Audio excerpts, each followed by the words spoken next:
Mission, तेरी खाक पर हो जाऊंगा तुझ में दफन। ऐ वतन प्यारे वतन, खिदमत तेरी मेरा मिशन। ऐ वतन हमको तेरी कसम, तेरी राहों में जा तक लुटा जाएंगे, भूल क्या थी। ऐ वतन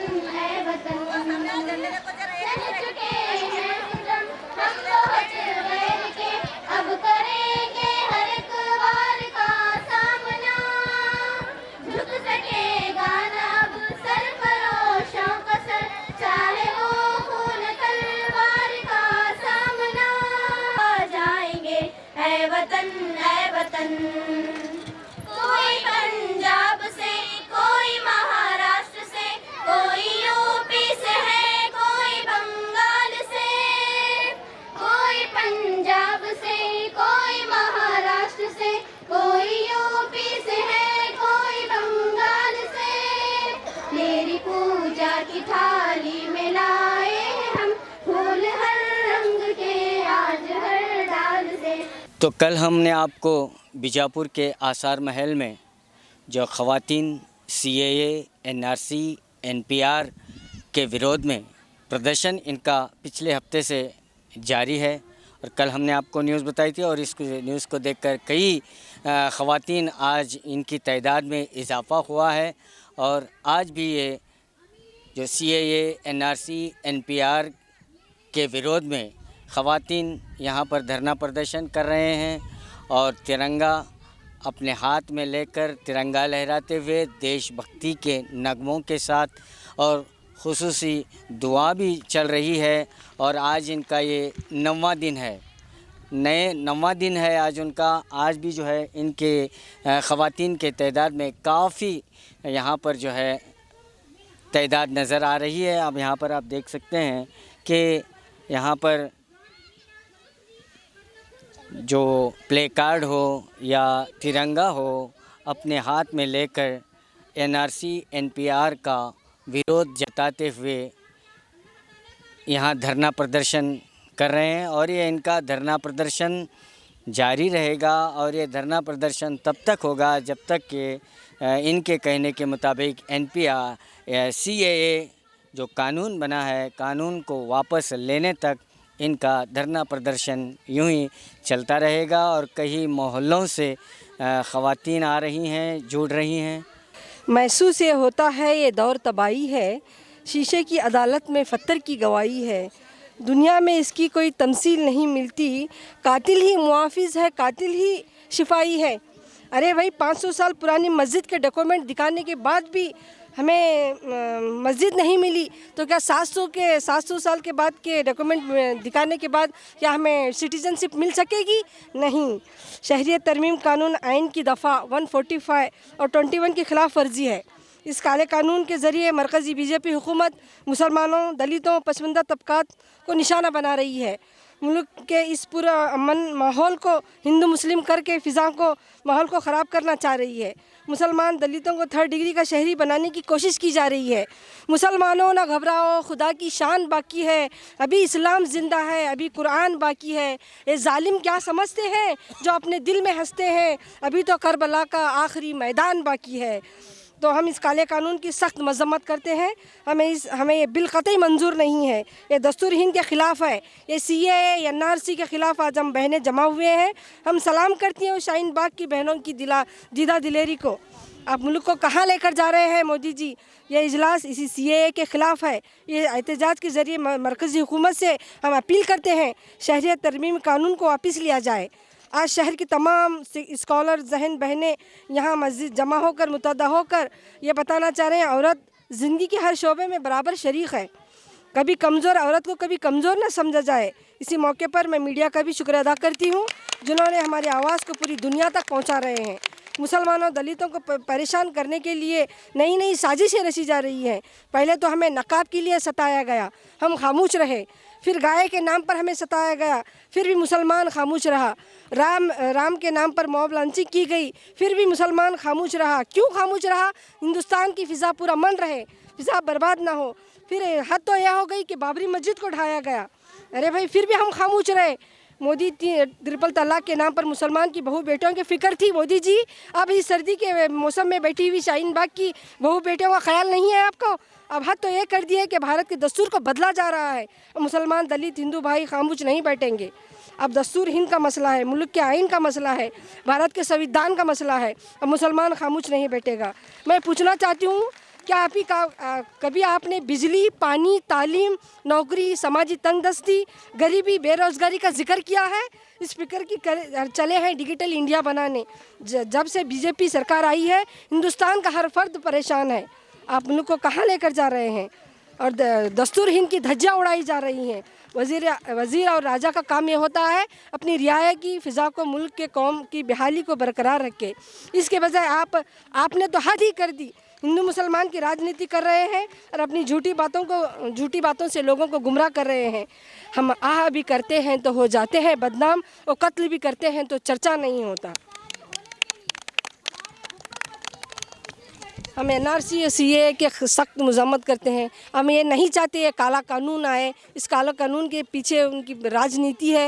एक हिंदुस्तान का मज़दूर अपने घर को जाते रहते 2 रोटी कमा नहीं सकता, अपने बच्चों को खिला नहीं सकता, तो अपने बाप दादा की डॉक्यूमेंट कहाँ से लाएंगे? मज़दूर जब मज़दूरी करके अपना पेट पालता है, और जो गाड़ी वाला ढेले वाला है दिन भर मौज फल लेकर बैठता है, शाम तक 200 रुपये की कमाई होगी कि नहीं उसको ये फिक्र रहती है। रिक्शे वाले भाई की हालत ये है, तो अपने बाप दादाओं की डॉक्यूमेंट कहाँ से लाएंगे? ये बाबरी मस्जिद हमारी है, ये हिंदुस्तान ताजमहल हमारा है, इंडिया गेट हमारे हैं। इंडिया गेट पर जाकर देखो है मोदी जी, 1 लाख शहीद लोगों में 1000 मुसलमान के लोग शहीद किए गए। ये मुसलमान को आज़ादी ऐसे ही, हिंदुस्तान को आज़ादी ऐसे ही नहीं मिली। हमारे सर कटे हैं, हमारे खून बहाया है। हम सलाम करते हैं उन शाहीन बाग के बहनों को, और जो एमयू में हमारे भाई जो खून की नदियां बहाए हैं, उनके खून का एक एक कतरे का हम इंसाफ से आपको बदला चाहते हैं, इंसाफ से आपसे बदला चाहते हैं। अस्सलाम वालेकुम, आखिरुद्दावाना अल्हम्दुलिल्लाहि रब्बिल आलमीन। आज शाहीन बाग आज बीजापुर में चल रहा है, तो ये जारी रहेगा। एनआरसी के ख़िलाफ़ हैं हम लोग, इसकी मज़म्मत करते हैं। हम कभी इसकी इजाज़त नहीं देंगे। हम मर जाएंगे, मिट जाएंगे, लेकिन हम ग़ुलामी की ज़िंदगी को पसंद नहीं करेंगे। सेकंड ग्रेड सिटीज़नशिप हमें मंजूर नहीं है। हम इस देश में के पैदा हुए हैं, इसी देश वाले हैं, इसी देश में रहेंगे और इसी देश में मरेंगे हम लोग। हमारी यही ख्वाहिश है। मोदी जी, हम आपको इल्तिजा करते हैं, रिक्वेस्ट करते हैं, बार बार कह रहे हैं कि आप ख्याल रखें माओ बहनों के। जब बेटी पढ़ाओ आप कहते हैं, बेटी बढ़ाओ आप कहते हैं, तो आप अपनी ज़िम्मेदारी देखिए। इतनी सारी बेटियां यहाँ पर बैठी हुई हैं, आप इन बेटियों के बारे में सोचें। जो कौल है आपका करके दिखाएं। यूनुस जलान को सबसे पहले आप हमारे बात आप पहुँचा सकते हैं पब्लिक तक, विधानसभा मोदी तक जाकर पहुँचे, तो मैं एक रिक्वेस्ट करती हूँ। और क्या सबसे पहले बड़ी बात तो मैं शाहीन बाग के बेटियों को मैं सलाम कहती हूँ तहे दिल से। क्या इतने रोज़ से बैठे हैं माँ बेटियाँ बहनें, रात दिन ये करके बैठे हैं बेचारी। आज उनका जो है मेहनत रंग लाई हुई है। हर देश में, हर गांव में, हर शहर में शाहीन बाग बन गया। आज हमने भी हमारे आसार महल में हम लोग हैं, यहाँ भी हमने शाहीन बाग बना लिया। हमने भी यानी एनआरसी सीएए के हम भी खिलाफ़ हैं। ये हमारे को बिल नहीं चाहिए, हमें इसके खिलाफ़ हैं। चाहे हमारा खून बह जाए या हमें कुछ हो जाए, या गोलियां चला लो या अच्छा डंडे मार लो, हम अगर नहीं छोड़ेंगे। सीआर के खिलाफ़ हैं हम लोग। ये कानून हमें नहीं चाहिए, ये कानून के खिलाफ़ हैं हम लोग। हमें माँ बहनों की हमें इज़्ज़त करना सीखो मोदी। और हम जब हमारे बेटियां हमारी शेरनी बन के खड़े हों, तो हम भी माएँ भी हमारे बच्चों के पीछे हमें शेरनी बन के खड़ेंगे। हम भी इंशाअल्लाह हमारे भाइयों के और बहनों की, हर माँ बहन की इज़्ज़त और आबरू का हिफाजत करना। अल्लाह तू तेरे हाथ है मेरे मालिक, और इन जालिमों को परवरदिगार तू ही इनका खात्मा कर दे। हम तो यही दुआ करेंगे। अस्सलाम वालेकुम रहमतुल्लाह। अब हमें एनआरसी वापस लेने तक हम करेंगे, चाहे महीना हो चाहे 2 महीना हो। ये हम एनआरसी के खिलाफ़ हैं और हम डटे रहेंगे, बन के रहेंगे, इंशाअल्लाह बन के रहेंगे। हर माँ बहन बेटियों के साथ हम बैठे रहेंगे। हम एनआरसी वापस लेने तक हम नहीं जाएंगे। क्यों? तो ये लोग हमारे को मुसलमानों को परेशान करें, और मुसलमान तो हिंदू भाई, ऑटो वाला, हर कोई इसमें कोई आदमी इसमें परेशान है। औरत बेटी हो, बहन हो, बच्ची हो, हर कोई बाहर जाने आने से भी मुश्किल है।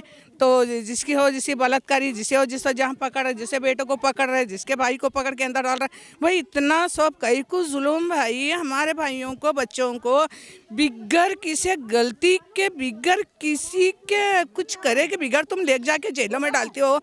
कानून या कुछ भी बेगर कानून झूठा मोटा कानून लगा के अपने ये कैसा तुम्हारा कानून है, झूठा कानून, हमें ये तुम्हारा कानून पसंद नहीं है, झूठी बात पसंद नहीं है तुम्हारे। हर जब से तुमने आए हो मोदी साहब, तो जब से तुमने आए हो जब से झूठ बोलने का शुरू कर दिए। ये तुम्हारे पर हमें यकीन नहीं है मोदी साहब, जब तक हमारी एनआरसी वापस हो जाती है उस वक्त तक हम डट के रहेंगे।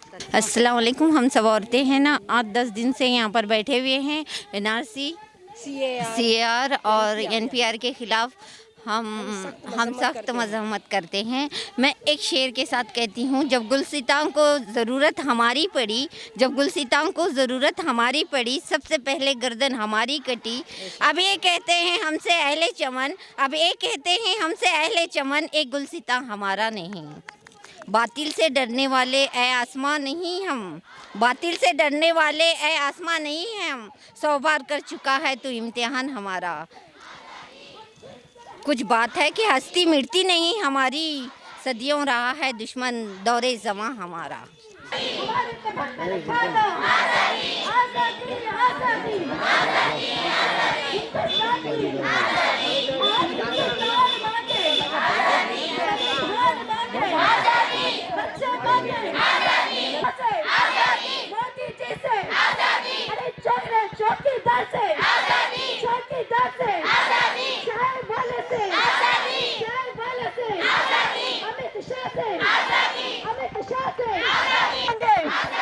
कर्नाटक मांगे, आसाम मांगे, हम लेके रहेंगे। अरे हम लड़के लेंगे, हम छीन के लेंगे, हम जान देंगे।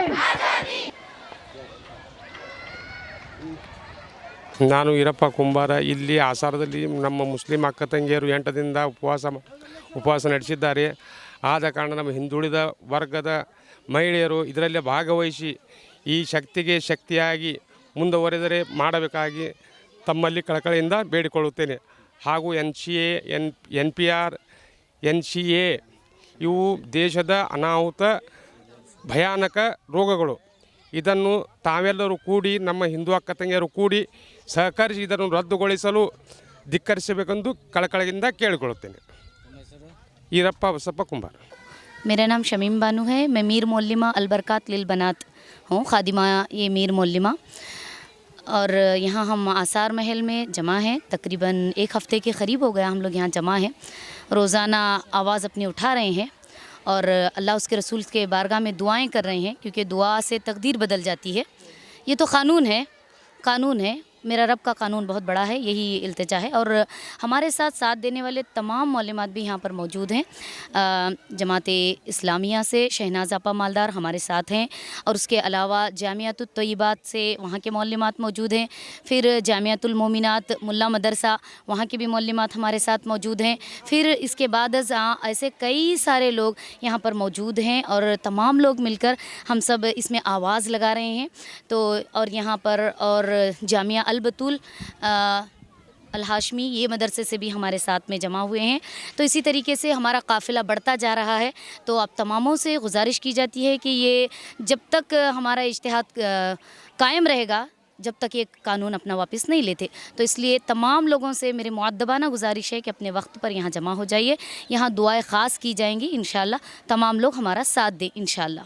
आज जो हिंदुस्तान के अंदर जो हालात हैं, वो हालात से तमाम लोग बखूबी वाकिफ़ हैं कि आज हिंदुस्तान में CAA, NRC, NPR जैसे कानून जो मज़हब के बुनियाद पर बनाए गए हैं, इन कानून से मुसलमानों को परेशान करने की कोशिश की जा रही है। लेकिन घबराने की बात नहीं है कि अल्लाह की मदद इंशाअल्लाह ज़रूर शामिल हाल होंगी। ये NRC, NPR, CA जैसे क़ानून को लागू कर जो हुकूमत लागू की है, इनसे जो है ये हमारे मुल्क के दस्तूर के ख़िलाफ़ है, जमहूरियत के ख़िलाफ़ है। तो हम इस कानून का सख्ती के साथ मजम्मत करते हैं, क्योंकि हिंदुस्तान में रहने वाले 125 करोड़ देशवासियों को आज CAA की ज़रूरत नहीं है, NRC की और NPR के जैसे क़वानीन की ज़रूरत नहीं है। अगर हिंदुस्तानियों को ज़रूरत है तो आज तालीम की ज़रूरत है, बेरोज़गारी से मरने वालों को रोज़गारी की ज़रूरत है, अच्छी सेहत इस्लाहात की ज़रूरत है, लेकिन मरकज़ी हुकूमत इन तमाम मुद्दों से अपना ध्यान हटाने की जो है कोशिश कर रही है। अज़ीज़ान मिल्लत इस्लामिया, हमारी मरकज़ी तंजीम अहले सुन्नत वल जमात से हम ये ऐलान करते हैं और सख्ती के साथ जो है इस कानून का मजम्मत करते हैं। जो आज साहिब मसनद हैं वो कल नहीं होंगे, किराएदार हैं, ज़ाती मकान थोड़ी है। सभी का खून है शामिल यहाँ की मिट्टी में, किसी के बाप का हिंदुस्तान थोड़ी है। अज़ीज़ान मिल्लत इस्लामिया, ये क़ानून जो है, जो गैर दस्तूरी क़ानून है, CAA, NRC, NPR जैसे जो कानून से जो है लोगों के तवज्जो को हटाने की कोशिश की जा रही है। आज हिंदुस्तान जो है, ये एहतजाज सिर्फ मुसलमानों का नहीं है, पूरे हिंदुस्तानियों का एहतजाज है, सारे हिंदुस्तान के मज़ाहिब के मानने वालों का एहतजाज है। आज हम ख़वातीन हैं और हम सलाम करते हैं दिल्ली के उस शाहीन बाग में बैठी हुई ख़वातीनों का, जो हिंदुस्तान ही का नहीं बल्कि पूरे दुनिया का मरकज़ तवज्जो बनी हुई हैं। और आज आप यहाँ पर देख रही हैं, उसी शाहीन बाग का एक हिस्सा जो है आज हमें नज़र आ रहा है, जो यहाँ पर ख़वातीन जो है इस कानून की मजम्मत कर रहे हैं। ज़ियान मिल्लत इस्लामिया, ये हिंदुस्तान जो है सभी का हिंदुस्तान है, ये ख्वाजा गरीबन नवाज का हिंदुस्तान है, बसवेश्वर का हिंदुस्तान है, ये पंडित नेहरू का हिंदुस्तान है, जवाहरलाल नेहरू का हिंदुस्तान है। इस हिंदुस्तान की आज़ादी के लिए जो है भगत सिंह ने, राम प्रसाद बिस्मिल ने, अशफाकुल्ला अहमद ने, हमीद अब्दुल हमीद ने जैसे बड़ी हस्तियों ने जो है कुर्बानियाँ पेश की है। ये हिंदुस्तान 15 अगस्त 1947 को आज़ाद हुआ, लेकिन आज़ाद हिंदुस्तान को बाबा साहब अम्बेडकर ने जो है एक जमहूरी मुल्क करार दिया गया, जमहूरी मुल्क बनाया और एक दस्तूर बनाया, और उसमें 75 साल पहले ये बात को वाज़ह तौर पर लिख दिया गया कि हिंदुस्तान सेकुलर होगा, हिंदुस्तान में जमहूरियत होंगी और सबको बराबरी का हक दिया जाएगा। अज़ीज़ान मिल्लत इस्लामिया, ये जो कानून बनाया गया है इस जमहूरियत के, इस कानून के ख़िलाफ़ बनाया गया है, हमारे सेकुलर के ख़िलाफ़ है। आज हम यहाँ जमा हुए हैं तो सेकुलर की हिफाजत के लिए जमा हुए हैं। आज तक जमहूरियत जो है हमारी हिफाजत करता रहा है, लेकिन आज वक्त आ गया है कि आज हम इस जमहूरियत की हिफाजत करें। हम यहाँ पर आसार महल गार्डन में जो है जमा हैं, और ये हमारा एहतजाज जो ख़वातीन पूरे जमा हैं रोज़ाना रहेगा, और उस वक्त तक ये एहतजाज चलता रहेगा जब तक ये काला क़ानून वापस नहीं लिया जाता। जब तक ये क़ानून को वापस नहीं लिया जाएगा, ख़वातीन रोज़ाना जो है यहाँ पर आकर एहतजाज करती रहेंगी। CAA से, NRP से और NPR से आज़ादी, यही नारा गूंज रहा है आज बीजापुर के आसार महल में। ये नारा पिछले 9-10 दिन से गूंज रहा है, और ये जो बहनें हैं, माएँ हैं, पिछले 9-10 दिनों से यहाँ पर अपना संघर्ष कर रहे हैं, और इन कानून के ख़िलाफ़, CAA कानून के ख़िलाफ़ वो प्रदर्शन कर रहे हैं। और उनकी मांग यही है कि जब तक CAA कानून को खारिज नहीं किया जाता, CAA कानून को वापस नहीं लिया जाता, तो वो इसी तरह यहीं पर अपना धरना प्रदर्शन करेंगे। कैमरामैन सुहेल के साथ मैं Khurshid Alam, B News Nation, Bijapur. B News Nation के लेटेस्ट न्यूज़ों को अपने मोबाइल में देखने के लिए यूट्यूब में बी न्यूज़ नेशन के चैनल के सब्सक्राइब आइकॉन को दबाएं, और फिर बेल आइकॉन को दबाने पर आप लेटेस्ट न्यूज़ों को देख सकते हैं। ಶ್ರೀ ವೆಂಕಟೇಶ್ವರ ಸ್ವಾಮಿ ಜ್ಯೋತಿಷ್ಯಾಲಯ. ಈ ಭೂಮಂಡಲದಲ್ಲಿ ದೈವಶಕ್ತಿಯ ಮಹಿಮೆ ಎಷ್ಟು ದೊಡ್ಡದೋ, ದುಷ್ಟಶಕ್ತಿಗಳ ಆಟ ಕೂಡ ಅಷ್ಟೇ ದೊಡ್ಡದು. ವಿದ್ಯೆ, ಉದ್ಯೋಗ, ಆರೋಗ್ಯ ಸಮಸ್ಯೆ, ವ್ಯಾಪಾರದಲ್ಲಿ ನಷ್ಟ, ಶತ್ರುಗಳ ಬಾಧೆ, ವಿವಾಹ ಸಮಸ್ಯೆ, ದಾಂಪತ್ಯ ಸಮಸ್ಯೆ, ಸಂತಾನ ಇಲ್ಲದಿರುವುದು, ಸ್ತ್ರೀ ಪುರುಷ ಪ್ರೇಮ ವಿಚಾರ, ಇಂಥ ನಾನಾ ಸಮಸ್ಯೆಗಳು ನಿಮ್ಮ ನೆಮ್ಮದಿಯನ್ನೇ ನಾಶ ಮಾಡಿಬಿಡುತ್ತವೆ. ಅದಕ್ಕೆ ನೀವೇನು ಚಿಂತೆ ಮಾಡಬೇಕಾಗಿಲ್ಲ. ಅದಕ್ಕೆ ಉತ್ತರ ನಾವು ಹೇಳ್ತೀವಿ. ದೈವಶಕ್ತಿಯ ಆರಾಧಕರಾದ ಪಂಡಿತ್ ಶ್ರೀ ರಾಘವೇಂದ್ರ ಗುರೂಜಿಗಳು ಶ್ರೀ ಕಾಡು ದುರ್ಗಾದೇವಿಯ ಪೂಜಾ ಶಕ್ತಿಯಿಂದ ನಿಮ್ಮ ಎಲ್ಲ ಸಮಸ್ಯೆಗಳಿಗೆ ಕೇವಲ 9 ದಿನಗಳಲ್ಲಿ ಪರಿಹಾರ ಮಾಡಿಕೊಡುತ್ತಾರೆ. ಪಂಡಿತ್ ರಾಘವೇಂದ್ರ ಗುರೂಜಿಗಳ ಮತ್ತೊಂದು ವಿಶೇಷ ಏನು ಅಂದರೆ, ಫೋನ್ ಮೂಲಕ ನಿಮ್ಮ ಧ್ವನಿಯನ್ನು ಆಲಿಸಿ ನಿಮ್ಮ ಸಮಸ್ಯೆ ಏನು ಅನ್ನೋದನ್ನು ಅರಿತು ಫೋನ್ನಲ್ಲಿ ನಿಮಗೆ ಪರಿಹಾರ ಸೂಚಿಸುತ್ತಾರೆ. ಗುರೂಜಿಗಳನ್ನು ಸಂಪರ್ಕಿಸಬಹುದಾದ ಮೊಬೈಲ್ ಸಂಖ್ಯೆ 9964471888.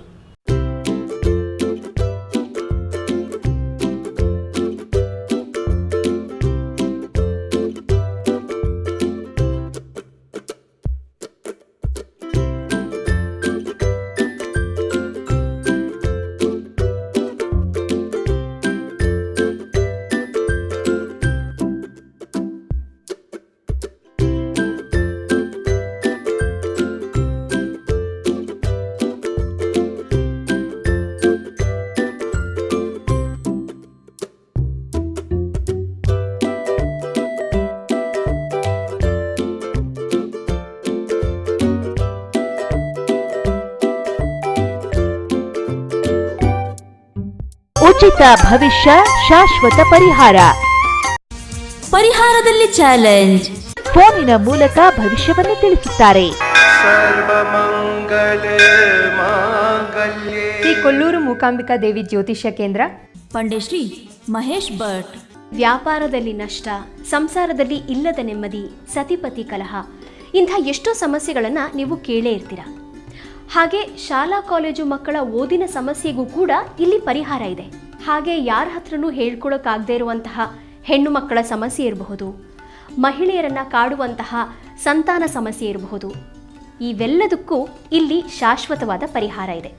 ಹೀಗೆ ಹಲವು ಸಮಸ್ಯೆಗಳು ನಿಮ್ಮನ್ನು ಕಾಡ್ತಾ ಇದ್ದರೆ ಇಲ್ಲಿ ನಿಮ್ಮ ಹೆಸರು ಮತ್ತು ಪರಿಚಯವನ್ನು ಗೌಪ್ಯವಾಗಿ ಇಡಲಾಗುತ್ತದೆ. ನಿಮ್ಮ ಎಲ್ಲ ಸಮಸ್ಯೆಗಳಿಗೂ ಕೇರಳೀಯ ಪುರಾತನ ಬ್ರಹ್ಮವಿದ್ಯೆಯಿಂದ ಕೇವಲ 5 ದಿನದಲ್ಲಿ 100% 100% ಪರಿಹಾರ ಇವರಲ್ಲಿ ಶತಸಿದ್ಧ. ಹಾಗೆ ವಿದೇಶ ಪ್ರಯಾಣ, ಸ್ತ್ರೀ ಪುರುಷ ಪ್ರೇಮ ವಿಚಾರ, ಮದುವೆ, ಸಂತಾನ, ಸತಿಪತಿ ಕಲಹ, ದಾಯಾದಿ ಕಲಹ, ಸಾಲಬಾಧೆ, ಕೋರ್ಟ್ ಕೇಸ್, ಶತ್ರುಬಾಧೆ, ಮಾಟ ಮಂತ್ರ, ದುಷ್ಟಶಕ್ತಿ ಕಾಟ, ಮನಃಶಾಂತಿ ಕೊರತೆ, ಮಾನಸಿಕ ಒತ್ತಡ, ಹೀಗೆ ಹಲವು ಸಮಸ್ಯೆಗಳು ನಿಮ್ಮನ್ನು ಕಾಡ್ತಾ ಇದ್ದರೆ ನೀವು ಎಷ್ಟೋ ಜ್ಯೋತಿಷ್ಯರನ್ನು ಕೇಳಿ ಹಣ, ನೆಮ್ಮದಿ, ವಿಶ್ವಾಸನ ಕಳ್ಕೊಂಡಿರ್ತೀರಿ. ನಿಮ್ಮ ವಿಶ್ವಾಸ ಇಮ್ಮಡಿಯಾಗುತ್ತೆ, ನೆಮ್ಮದಿ ಮತ್ತೆ ವಾಪಸ್ ಸಿಗುತ್ತೆ. ಒಂದು ಫೋನ್ ಕರೆಯ ಮೂಲಕ ನಿಮ್ಮ ಭವಿಷ್ಯವನ್ನು ನೀವೇ ಬದಲಾಯಿಸ್ಕೊಳ್ಳಿ. ಕರೆ ಮಾಡಿ ನಿಮ್ಮ ಸಂದರ್ಶನದ ವೇಳೆಯನ್ನು ನಿಗದಿ ಮಾಡಿಕೊಳ್ಳಿ. ಉಚಿತ ಭವಿಷ್ಯ ಶಾಶ್ವತ ಪರಿಹಾರ. ಫೋನಿನ ಮೂಲಕ ಭವಿಷ್ಯವನ್ನು ತಿಳಿಸುತ್ತಾರೆ. Mobile number 9535306661.